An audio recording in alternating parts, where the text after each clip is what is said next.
Pour maintenir constamment sa connexion avec le sol, Air Force One dispose également d'un éventail d'équipements en dernier cri. Quand le président est à bord, le mode avion n'existe pas. Il continue à diriger le pays. Tout ce qu'il fait à la Maison-Blanche, le président peut le faire dans l'avion.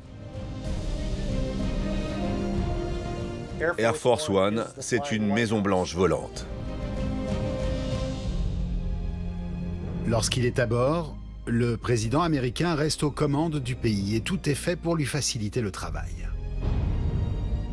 Sur les 370 mètres carrés de surface disponible, il dispose d'un vaste bureau, à même d'accueillir jusqu'à 5 membres de son cabinet. Et pour échanger en plus grand comité, direction la salle de réunion présidentielle et ses 8 fauteuils extra larges. 2 pièces entièrement insonorisées.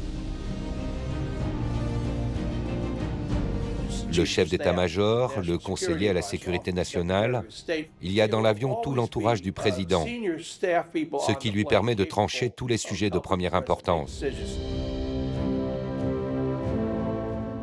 On dit que le président est souvent plus productif à bord d'Air Force One qu'à la Maison-Blanche.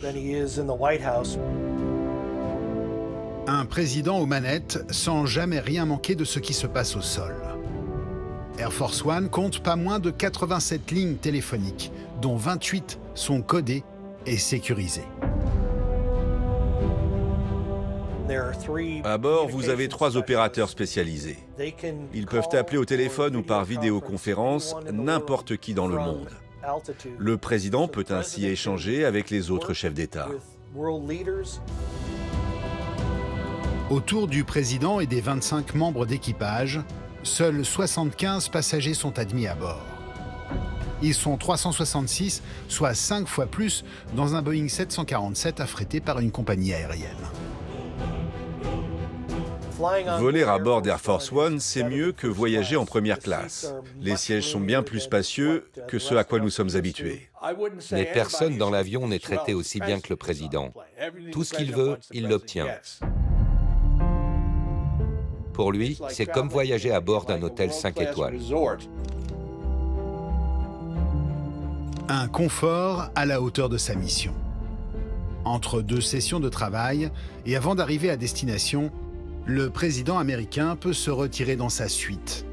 Un sanctuaire dont l'accès est strictement limité. Au niveau du nez de l'avion se trouve la chambre présidentielle. Elle se compose de 2 canapés.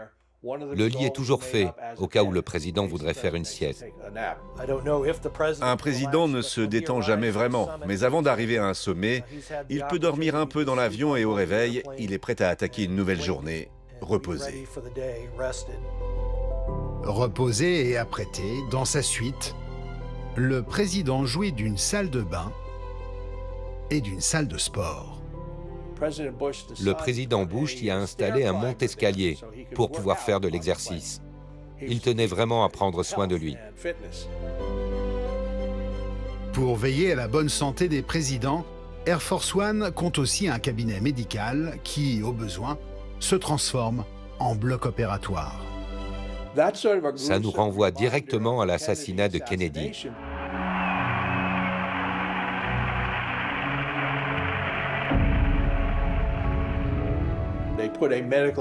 Ce cabinet médical permet d'opérer le président à bord, s'il venait à être blessé ou malade.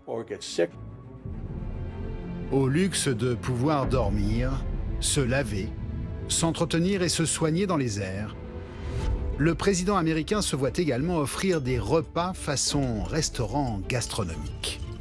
Air Force One compte 2 cuisines, dans lesquelles officient pas moins de 5 chefs triés sur le volet.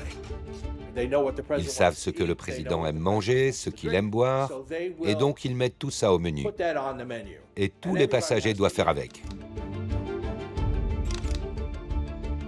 Ce n'est pas comme dans les compagnies aériennes où la nourriture est préparée à l'avance et réchauffée dans l'avion. Là, tous les aliments sont frais et cuisinés à bord. Confort, vitesse et sécurité, Air Force One est depuis plusieurs décennies le nec plus ultra en matière d'avion présidentiel, au point d'en faire une source d'inspiration parmi les autres grandes puissances.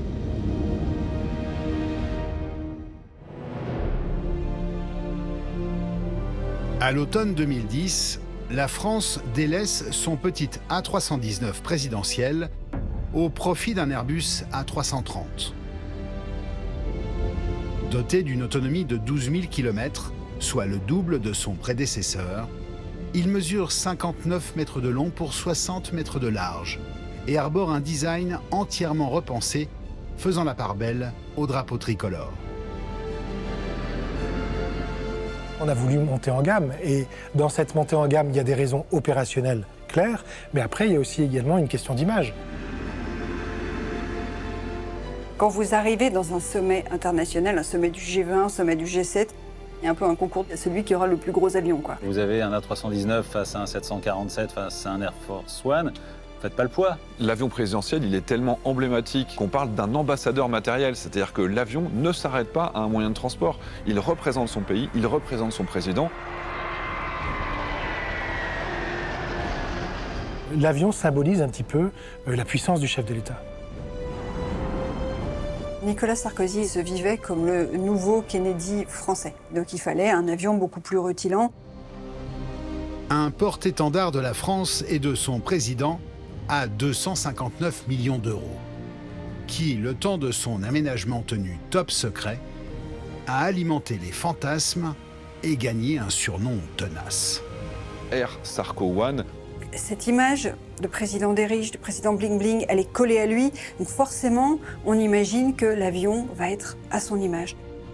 On a dit qu'il y avait une baignoire sabot pour que le président puisse se prélasser en vol, et puis aussi des capteurs de fumée pour lui permettre de fumer le cigare. Bon, complètement faux. Là, on est dans, en quelque sorte, le règlement de compte politique, en disant Sarkozy voit trop grand. Cet avion présidentiel, moi, je l'ai utilisé une dizaine de fois. C'est vrai que c'est spacieux, mais c'est pas ostentatoire. Il n'y a pas d'or, il n'y a pas de décoration, il y a vraiment tout ce qu'il faut pour travailler, pour bien dormir. Dans sa version présidentielle, les 324 sièges de l'avion de ligne ont disparu. Seuls 60 passagers sont autorisés à pénétrer dans cet autre palais présidentiel, concentré dans une cabine de moins de 300 mètres carrés. C'est vraiment un petit Élysée volant. On est dans le pouvoir, on est au cœur du pouvoir. Au niveau des ailes se dresse la salle de réunion présidentielle. Il y a les hublots d'un côté, les hublots de l'autre, et il y a une table ronde où il y a 11 chaises, et il y en a une, on voit que c'est le siège présidentiel tout de suite, puisqu'il y a 2 à coups droit. Le grand moment, c'est quand l'avion s'apprête à décoller, de voir si l'aide de camp va arriver pour sélectionner telle ou telle personne. Alors tout le monde espère en être, aller dans le sein des saints pour pouvoir faire partie des 10 à 11 personnes qui vont pouvoir accompagner le président de la République dans son déjeuner, dans son dîner, dans cette fameuse salle de réunion.